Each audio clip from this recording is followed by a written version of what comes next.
All right, so now we are going to take our Lambo and we're going to run it into a backplate. So I'm going to open up the folder with the backplates, and you can find the link to download these in the description below. And so we're just going to find an angle that looks visually appealing. Let's see.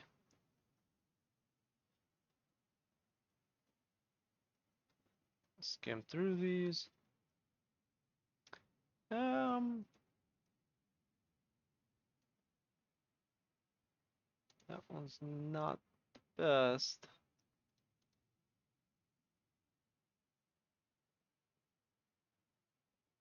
All right, I personally, I'm kind of digging this one. So let's see, 006.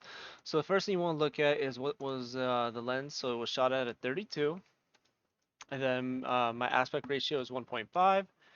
So I'm going to go to top view, create a physical camera. Target point is the headlight of the car. Change the focal length to 32.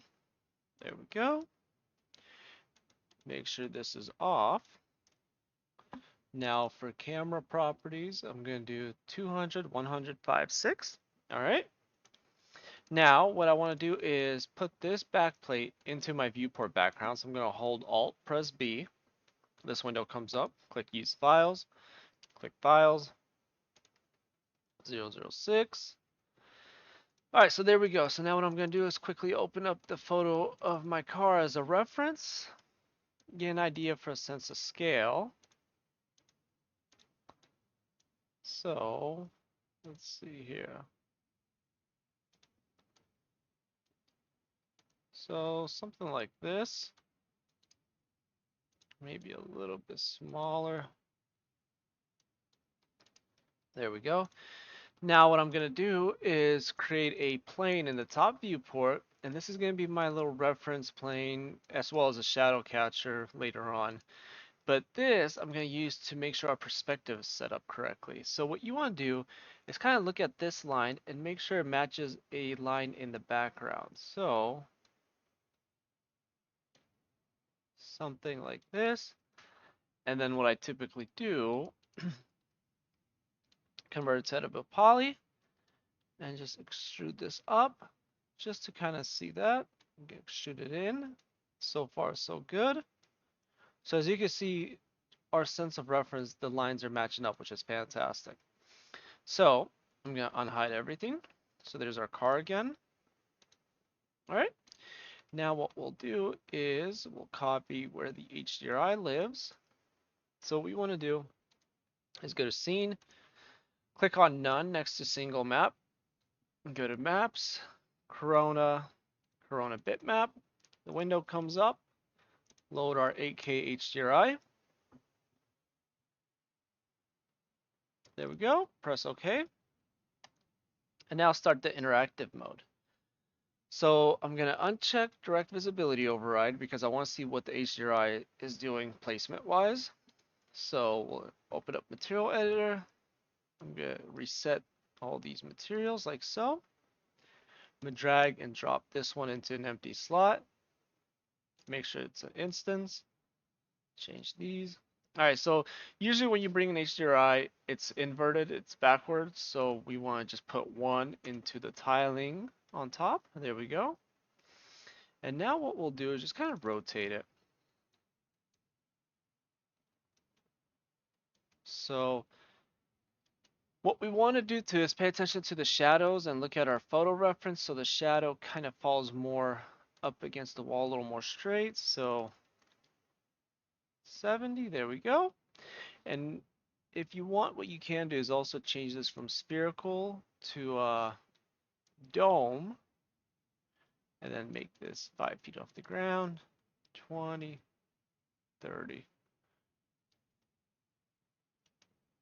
This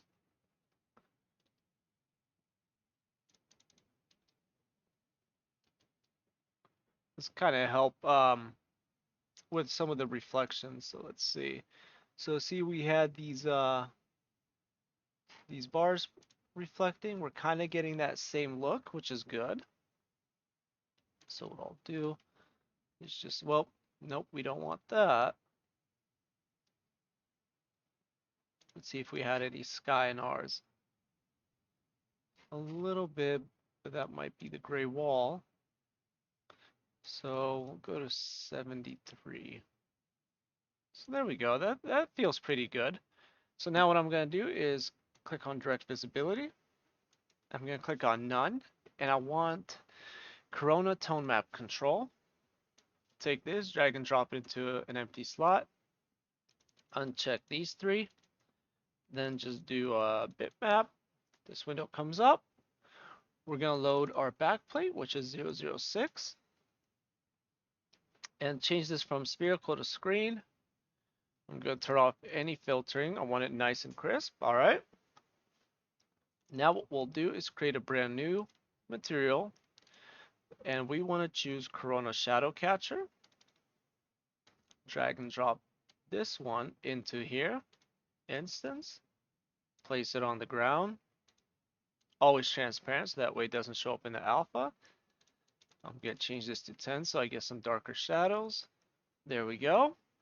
So now that I have that set up, all I want to do is adjust my exposure of the HDRI. So if you take a look, it's a little dark compared to what our backplate is. So let's go to 5. Take a look at what our car is. So that's a little too bright. 3. All right, and what we may want to do is tone down some of the reflective properties of this glass. So I'm just gonna open up the reflection, tone that down. That's feeling better. I am gonna make it a little bit more transparent. There we go. Tone this down a little more. Like that.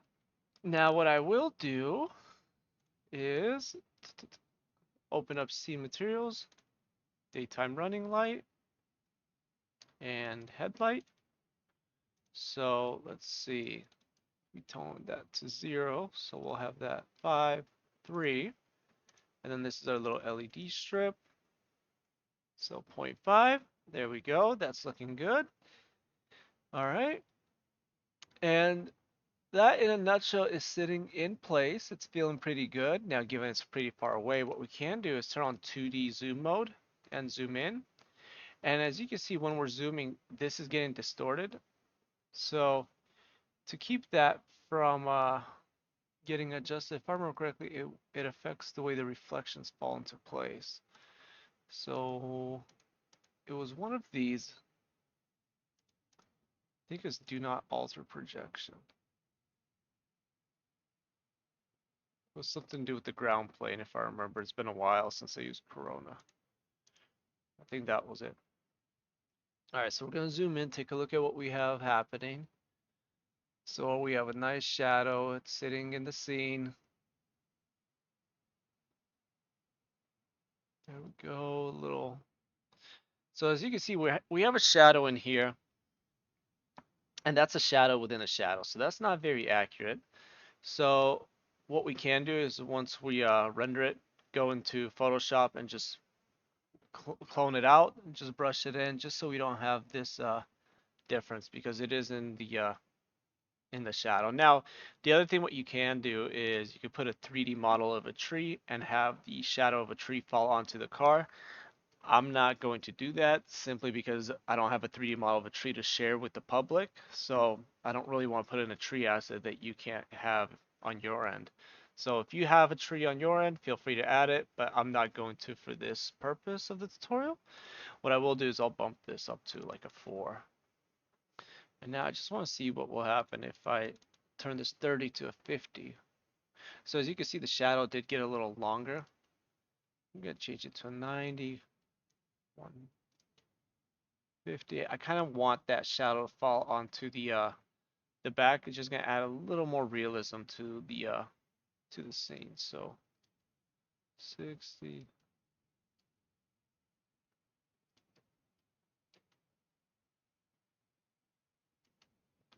Like that.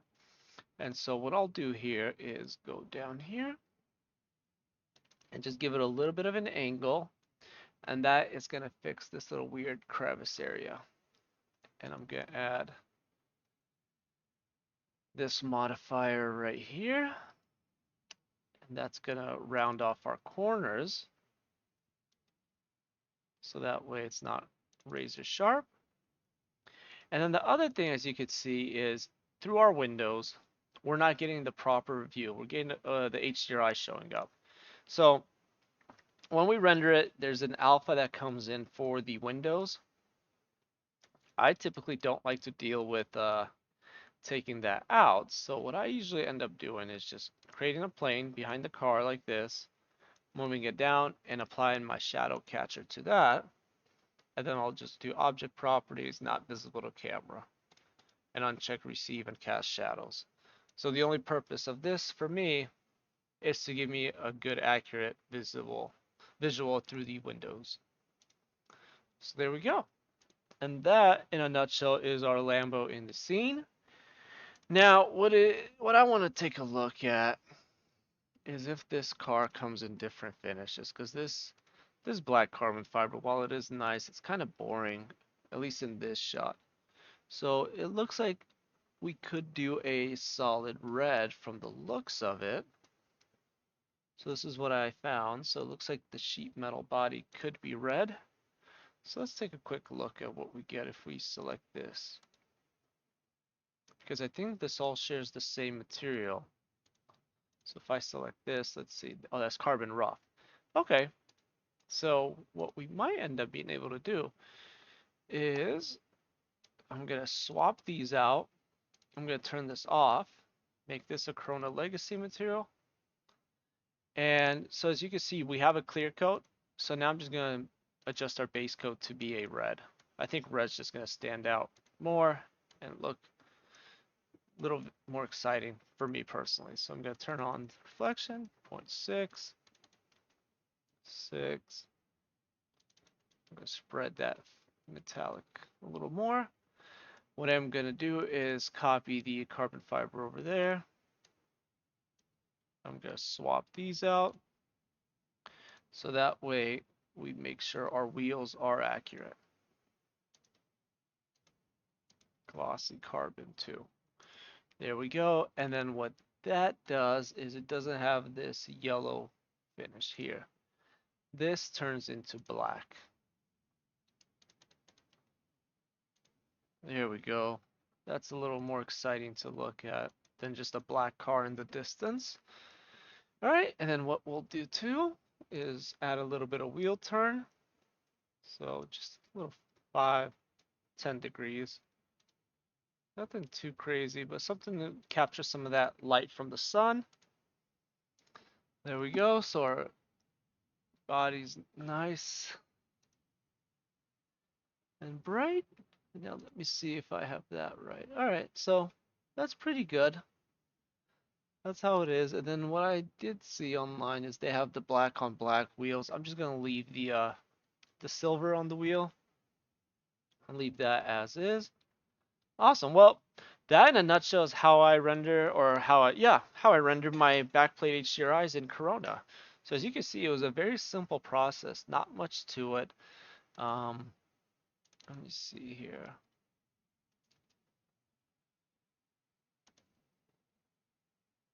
What I might end up doing is giving a little bit more snap to my HDRI.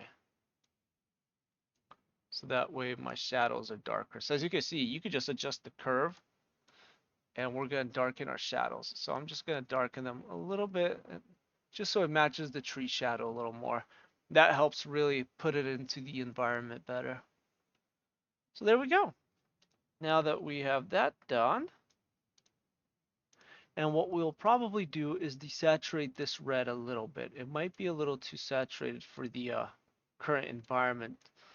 And we'll add some of that juice back in Photoshop once we're retouching it. I just want to make sure the tones of the colors are consistent. All right, we'll just do something like that. There we go. Now I'm just gonna hit F9 and render away. Make sure it's 1.5. Yep. So the backplates I'm sharing are 4K, so 4000 by 2667. Let's double check this. Output res 4000 2667. We have all the passes, the beauty and the glare. And that's it. I'll render this away right now. I'll pause the video And then as soon as this is done, we'll just head on over to the retouching part of it. So it did start rendering, and when I checked my alpha, typically I leave it as is, but right now I don't want to deal with this window. So when I select in Photoshop, I just want to select the whole thing. So what I'll do too is tone down the size of that flare. But what I'll do is go into Material Editor, select my Windows glass, and then under Advanced Options, I believe Alpha Mode, always white. That's what I want. And so now if I press render, we should have a solid white window. There it is. And that's what I want for now. You could leave the alpha cut out, then you could adjust the backplate. I'm gonna leave it like this because I don't really care for that other mode. And then what you can do is check this box, go to editor, and you could actually adjust some of these things with the lens flares. So this is kind of a cool feature that Corona added not too long ago. Well, actually, it might have been a while ago now. It's been a while since I used Corona. But this adds a little more control to the lens flares.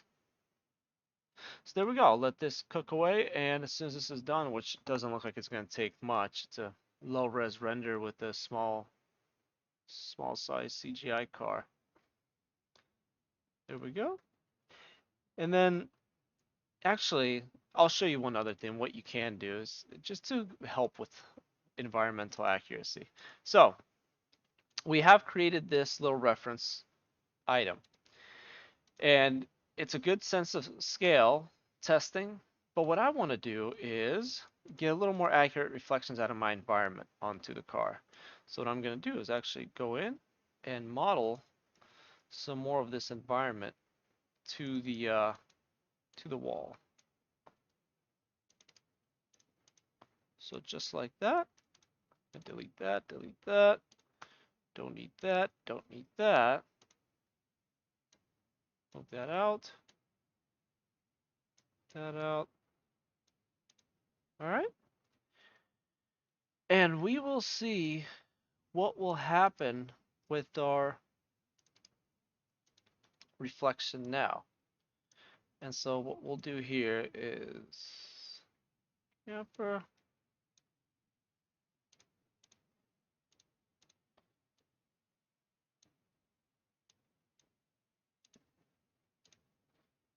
so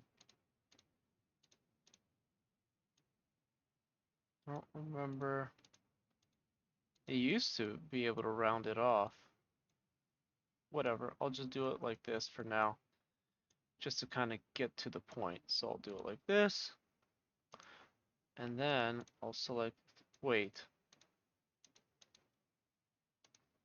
Do it like that, apply, select these two, do it again, turn it down a notch. All right, we don't need this edge. I'm gonna select this, extrude it in. All right, now let's take a look at what we get. So now that I unhid the car, our reflections on the body should be a lot more accurate, because what we're doing, if I turn off the back plate, we modeled the generic base and we are projecting our texture onto the base 3D model. So this allows us to have a lot more apples to apples reflections, because now this is literally sitting in the scene. So for example, if I hide this, the car changes. If I unhide it, it pops it back into place. So that I do that sometimes. It's been a while since I've done it. The really cool thing is if you shoot backplates with overcast light, then you could actually go and light the environment like you would on location. So if, like, let's say you do a strobe and you want to add like warms and cools to your backplates, like some fun lighting exercises. So you do something like this, and then you click this checkbox that says Shadow Catcher Illuminator, and then so if I make this like red, As you can see, we're starting to color the environment. So with overcast backplates, this could be a lot of fun. I'll probably make another tutorial on just that because it is a really cool little trick to really shape your backplates with CGI elements and really change it from what you do to shoot it. And that's also a great way to take a boring location and make it exciting. So, all right, now that that's done, I'm just gonna render it and then retouch and we're done. All right, got that done. Opened it up in Photoshop, going straight to 8-bit from 32. Now I'm just gonna go in and clean some things out from the backplate that I just don't like for the final visual. So nothing too special here, just a little clone stamp action, just cleaning it up a bit, just so the image is less distracting, like so.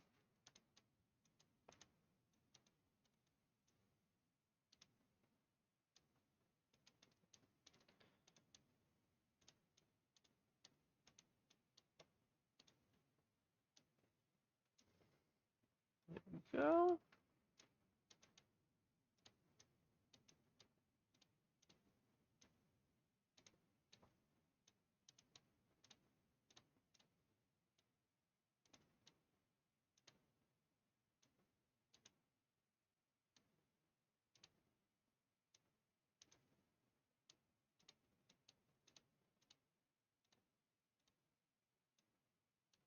As you can see, nothing too time consuming. Unless you start really trying to pick the image apart, no one's really gonna notice these things, whether they're perfectly done or not. Just clean it up a bit. Nothing too.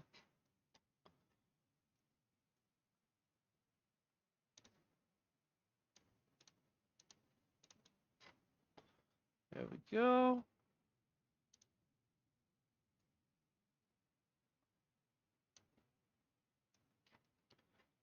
That.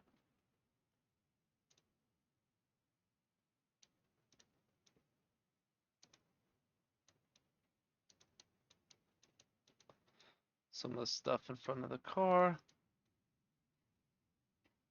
You could go and remove all these little black marks. I mean, I'll do some of them, at least the ones closer to the vehicle.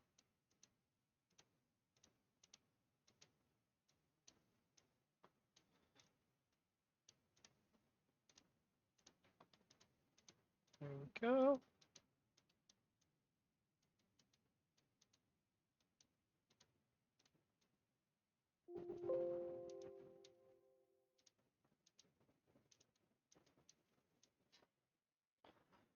I mean, could get rid of this one too, if you wanted to.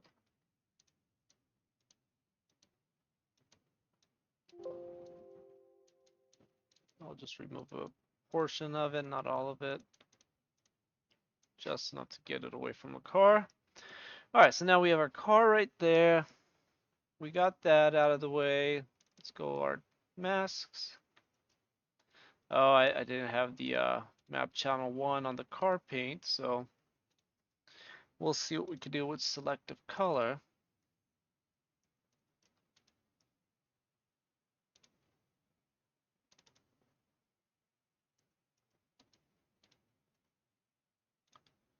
There we go, 4, 5.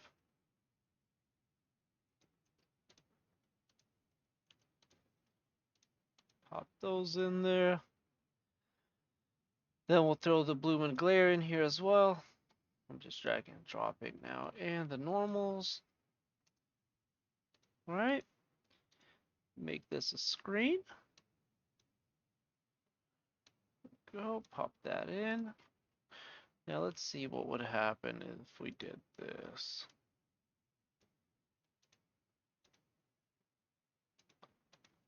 Make all these add. All right, I don't know if this will work or not, but we'll find out.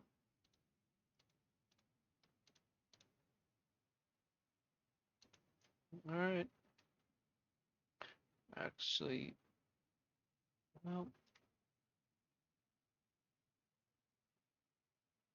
so what I'll do is I'll select this. Then I will deselect these elements. And I don't know if that's going to give us a perfect selection of the car paint. We'll find out in a second.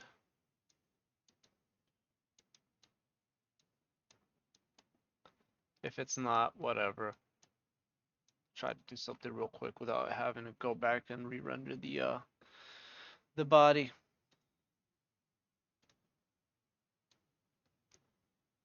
Nope, that works. All right, so I'll just darken that a little bit.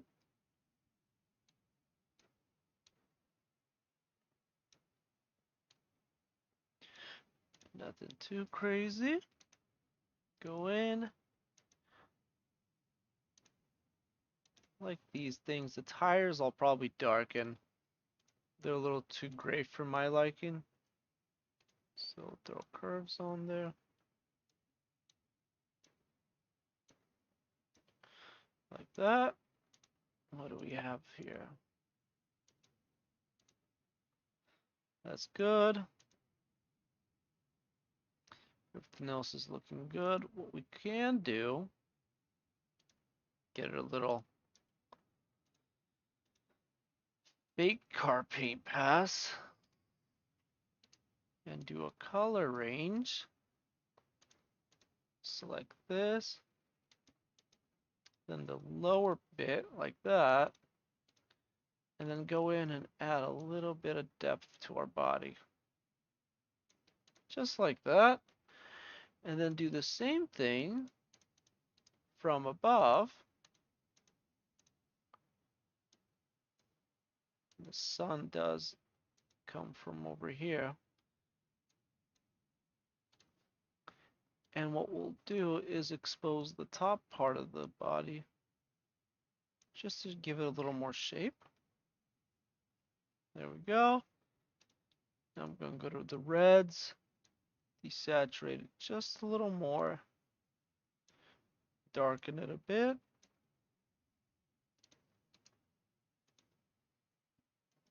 Make sure we're working with the car paint only.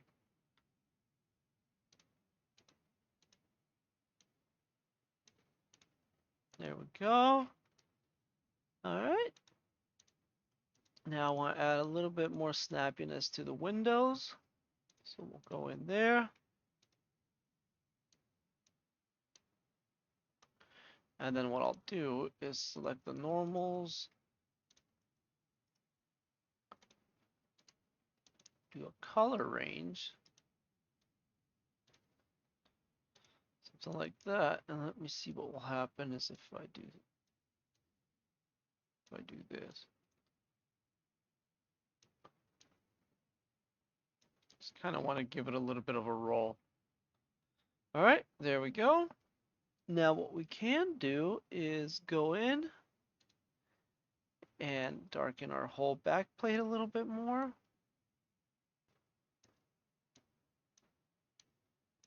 All right. Now that we have that, I'm gonna go like this, go to filter, blur, and blur it, just so we blend it all in. And our car might be a little too blurry. Yeah, so I will not be blurring it that way. So we'll do this. Now we'll go to and add a camera raw filter to this. Now we'll go in, adjust our white balance.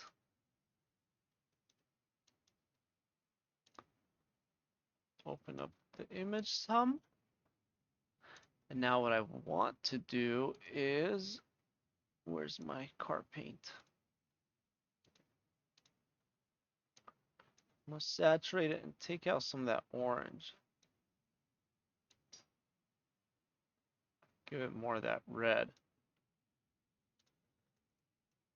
There we go. And now I'm gonna throw in a little exposure X filter on it. So throw a little clarity, a vibrance, so open up the highlights, a little glare, added some grain to it, make sure the grain is small. All right, there we go. We have our shadows on that. Everything is looking good. There we go. And that is the quick process of rendering a car into a backplate. Now, of course, this was very quick and rough. You probably would want to spend a lot more time in it. Make sure its shadows are dialed in a little better. I see some highlighted spots right here, so you might want to retouch in a shadow from the backplate into the CGI part, so there's nothing weird happening. But for a very quick guide of how to do it from A to B or A to Z, this is my process. So in 30 minutes, we got it from start to finish. In the description below, I'll throw a link to the backplates. You have all the selections, so you could choose a different angle. But in a nutshell, that is the process. So there we go.